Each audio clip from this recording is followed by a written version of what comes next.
अगर आप शिव जी की कृपा पाना चाहते हैं तो भोलेनाथ के प्रिय महीना सावन में इन बातों का ध्यान जरूर रखें। आपकी एक गलती से आपको पूजा का फल नहीं मिलेगा। सावन शिव जी का अति प्रिय महीना है।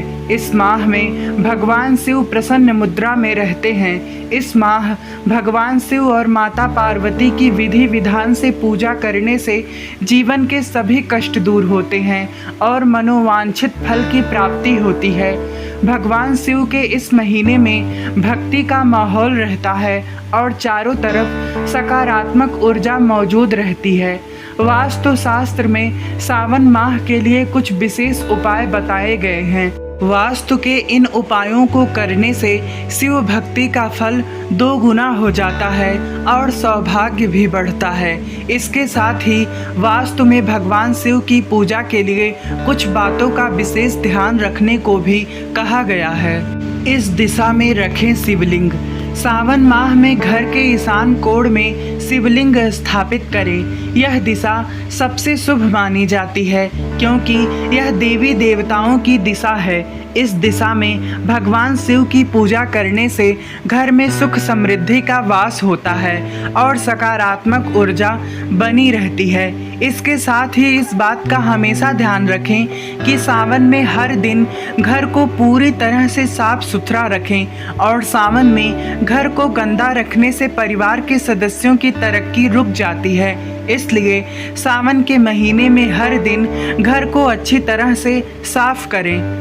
शास्त्रों में बताया गया है कि भगवान शिव की मूर्ति उसी दिशा में रखनी चाहिए जिस दिशा में भगवान शिव विराजमान हो। बता दें कि भगवान शिव का निवास स्थान कैलाश है और कैलाश उत्तर दिशा में है। इसलिए इस दिशा में भगवान शिव की मूर्ति या तस्वीर स्थापित करें। साफ सफाई का विशेष ध्यान रखें। सावन के महीने में भगवान शिव और देवी देवताओं की पूजा के दौरान साफ सफाई का विशेष ध्यान रखना चाहिए। इसके साथ ही घर के मंदिर में स्थापित देवी देवताओं की मूर्तियों को भी समय समय पर सफाई करते रहें। ऐसा करने से जीवन में सुख समृद्धि बनी रहती है। पूरे परिवार की तस्वीर लगाएं। भगवान शिव की तस्वीर लगाते समय इस बात का भी ध्यान रखें कि आप उनके पूरे परिवार की तस्वीर लगाएं। इसका मतलब है कि तस्वीर में माता पार्वती, भगवान गणेश और भगवान कार्तिकेय मौजूद होने चाहिए। ऐसा करने से भगवान शिव की पूजा का विशेष फल मिलता है। ऐसी छवि न लगाएं। सावन के महीने में भगवान शिव की मूर्ति स्थापित करते समय इस बात का ध्यान रखें कि आप उनकी क्रोध मुद्रा वाली तस्वीर न लगाएं। ऐसा करने से घर में नकारात्मक ऊर्जा का प्रभाव बढ़ सकता है। साथ ही जातकों को भगवान शिव के क्रोध का भी सामना करना पड़ सकता है। इसलिए किसी पवित्र स्थान पर उनके पूरे परिवार के साथ उनकी मुस्कुराती हुई तस्वीर लगाएं।